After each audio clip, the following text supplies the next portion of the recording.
down. So I'll play it and then I'll sing.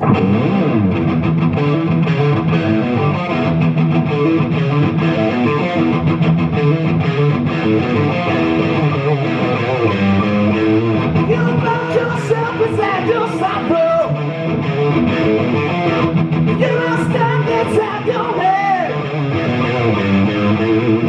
Let your heart make it tomorrow. Get the garbage from your bed.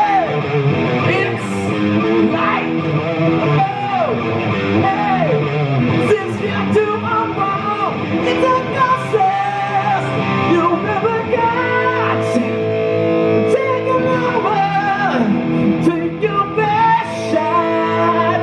Start to blushing, go out and play, and kiss my troublemaker.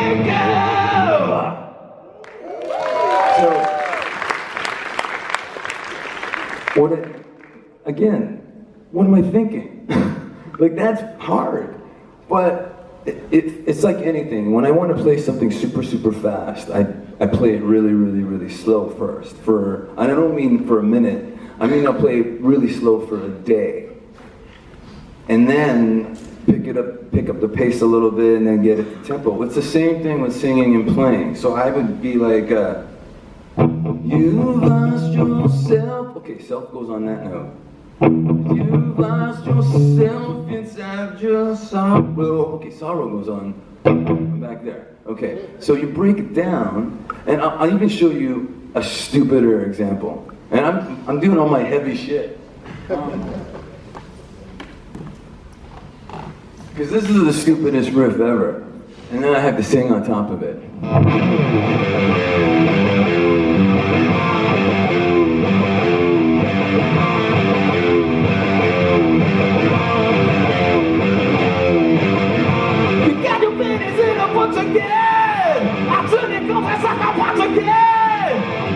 We were through, I needed to be over you inside of with an innocent cup of joe. Now you wanna know, now you wanna know, now you wanna know. I got time, you off the ledge. I got time, you off the ledge. But again, I'm like, there's no way I'll be able to do that. But then you just keep practicing and practicing and practicing, and it comes together.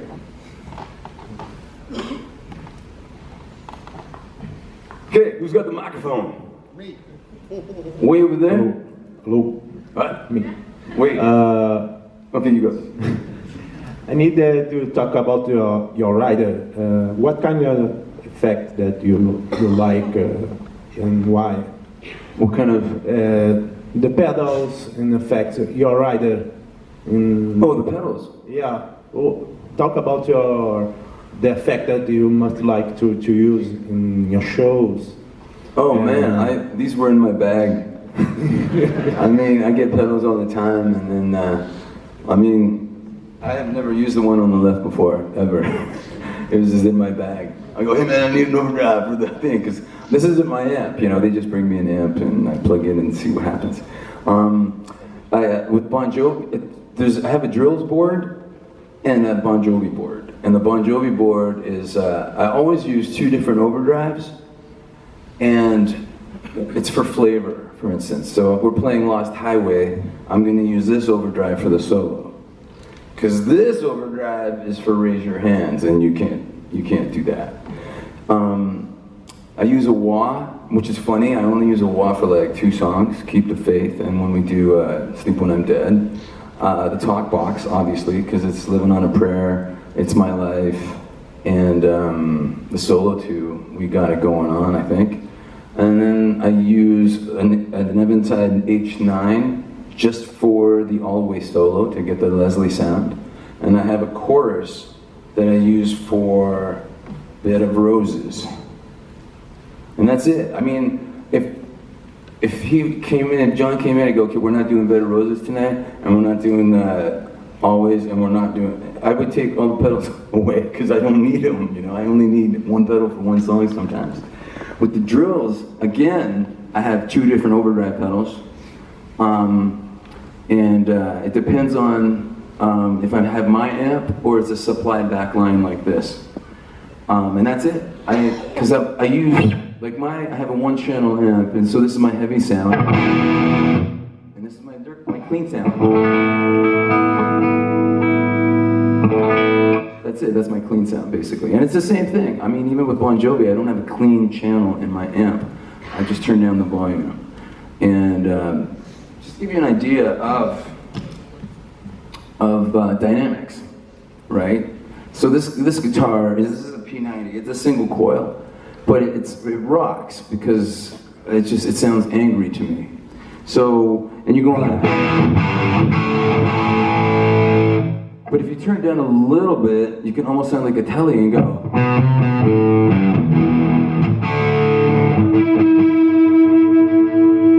I should tune. Not in this particular, I'm not used to this amp, but basically you tune down the P90 and you kind of almost get a telly sound.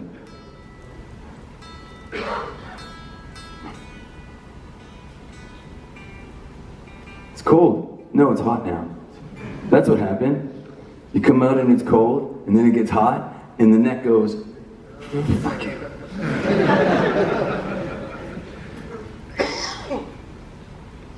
Okay, and then, again, let's do that.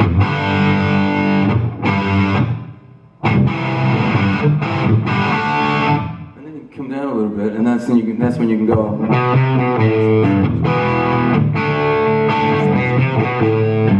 And the thing is if I feel like I'm playing a guitar and it's not bright enough, I pick closer to the bridge. So I go. And if I think it's too bright, I can pick closer to the neck. I'm not getting it. Hold on a second. For instance, if I'm going, you'll hear it here. Turn down, this is my clean sound.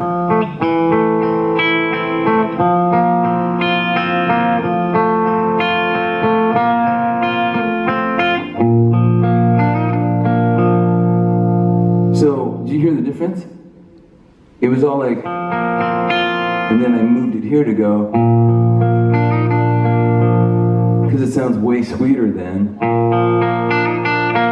know what I mean? So you can, the dynamics without any pedals or anything, and just your hands and your volume knob and stuff. It's just, it's an amazing thing that I don't think a lot of people tap into. The other thing is too, I noticed that I have to use different overdrive pedals when I wear in-ears with Bon Jovi than when I'm just standing in front of my amp with the drills. Because everything gets compressed. You're wireless, your in-ears are wireless, which I hate, and you don't hear your amp because the cabinets are in ISO boxes like 50 feet away. So you learn to adapt to different situations. Okay, wait, did we get to this guy? You got a microphone? No? Wait.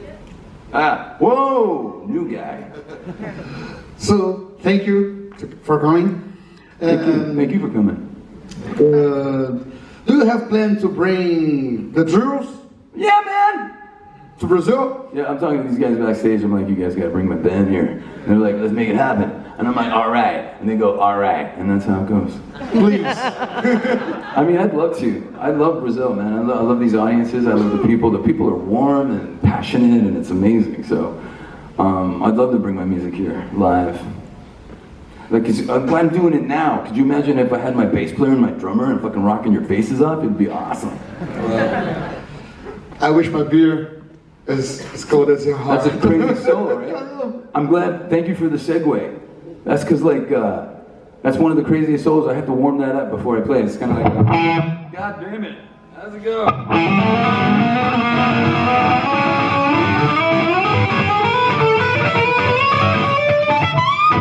Okay, so, I don't know how the hell I came up with that. Well, yeah, I do actually. I was jamming with a banjo player. But, and that's another thing where slow, it sounds like the cats. So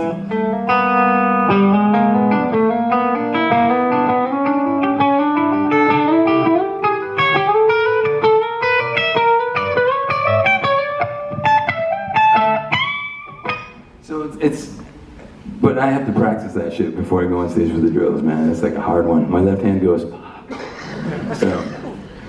Okay, I'm gonna play. Oh, can you wait a second? I'm just gonna play. I don't know if I'm gonna play a song or I'm gonna. Oh yeah, I'm gonna play a song. This song's on the new record. It's called "No Woman of Mine." I'm gonna play to a track because Abe Laboriel Jr., who is Paul McCartney's drummer, and my bass player from the Drills, Dan, is playing bass. And on the record, it's Doug Pinnick from King's X, who's one of my favorite singers, who's a friend, and came in and did some vocals. I'm gonna sing it for you guys, and this will be the second time that I've ever done this, because the first time was last week.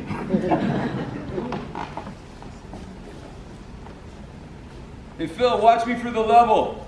All right. Thank you. That's my daughter at the beginning. 1, 2, 3, 4.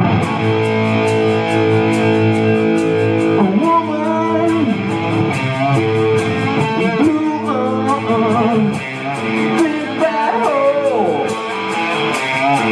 in my head with a small hand gun.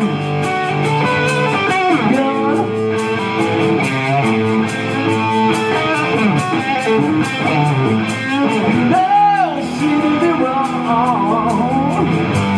Started a war and wrong.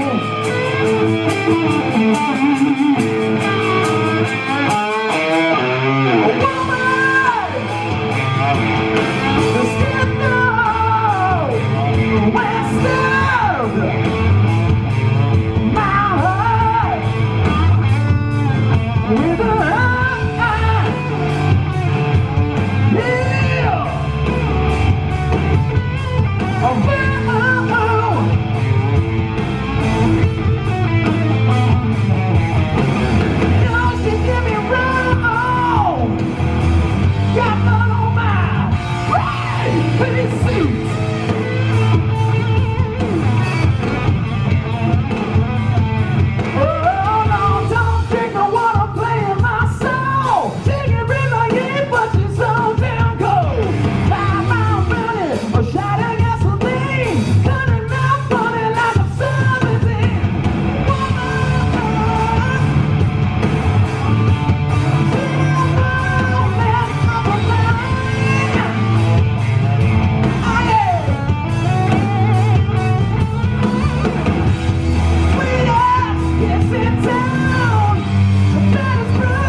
It's so weird not playing guys, man. It's weird having it on my bone. This is my band. Woo! But it's nice to play with Abel Laborio Jr. again. Okay, so.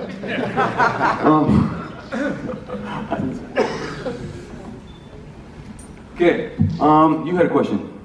What's happening? Microphone. Is everybody like turning it off when they get it? It's working out. Hey Phil. How you doing, buddy? I've been like that other dude there. I've been watching Fred American for like 10 years now. I'm 24 too, and because of where I was in my playing, you really helped me out with like enjoying more guitar and like learning good songs and not just trying to shred, you know. So thanks a lot. Wow. And I still rewatch old videos like, Yeah, me too. Yeah, it's really cool. So I want to go back on that first solo you did, and there was a pinky note you said, like you were like spicing up the pentatonics. Yeah. And like, how do you choose the notes? Is it kind of random, or is it, you know? You know this is what's really interesting, and this is something that I learned from Eddie Van Halen, but didn't steal. Obviously, I took this lick. I found that some licks sound good when they are in a scale, and I find that other licks sound better when they're not in a scale, but it's an image. And I'll show you what I mean by that. So, whoa,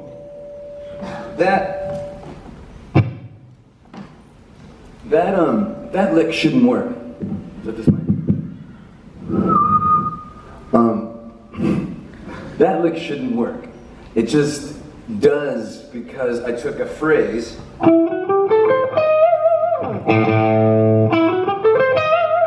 I just took that phrase and it didn't occur to me to use the notes in a scale. I just took that phrase and moved it up 2 strings and then moved it up another 2 strings. So that's what I mean by image. And basically, because I want to show you an Eddie Van Halen example. He does this in, I think, the full bar. No, that's not a scale, but it sounds cool, right? And that's where I got I get the idea of taking an image and it's like almost taking a photograph and just having it in different places on the neck until you hear something that happens that's really cool. And that's how I did that.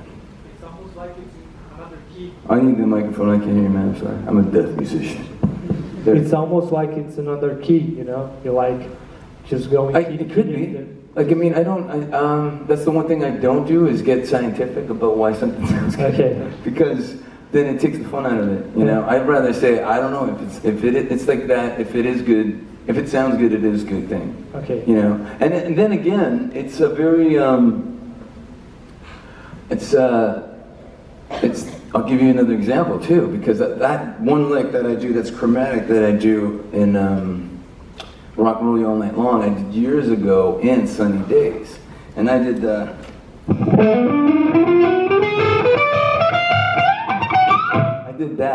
in Sunny Days. And I was playing at the Roxy in Hollywood on Sunset. And Steve Lukather, who is now a friend, but at the time, like just a hero and an icon, and he's standing in front of me, and I'm like, holy shit, man, Steve Lukather. If everybody doesn't know Steve Lukather, he's the guitar player for Toto, and he's played on 1 million records. It's funny how, you know, we're on the internet, and there are people that appreciate what you do, and there are people that are trolls and just hate everything because they have no lives. But, you know, I did that lick one time, and this one guy came up to me and he goes, yeah, you're pretty good, but that lick sucked.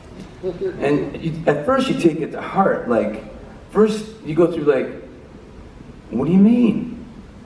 And then you go like, fuck you, what do you know?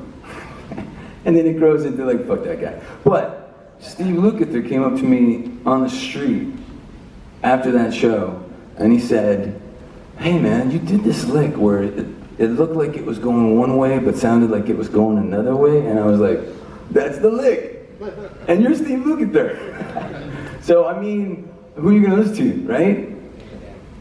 Steve Lukather, right? Of course.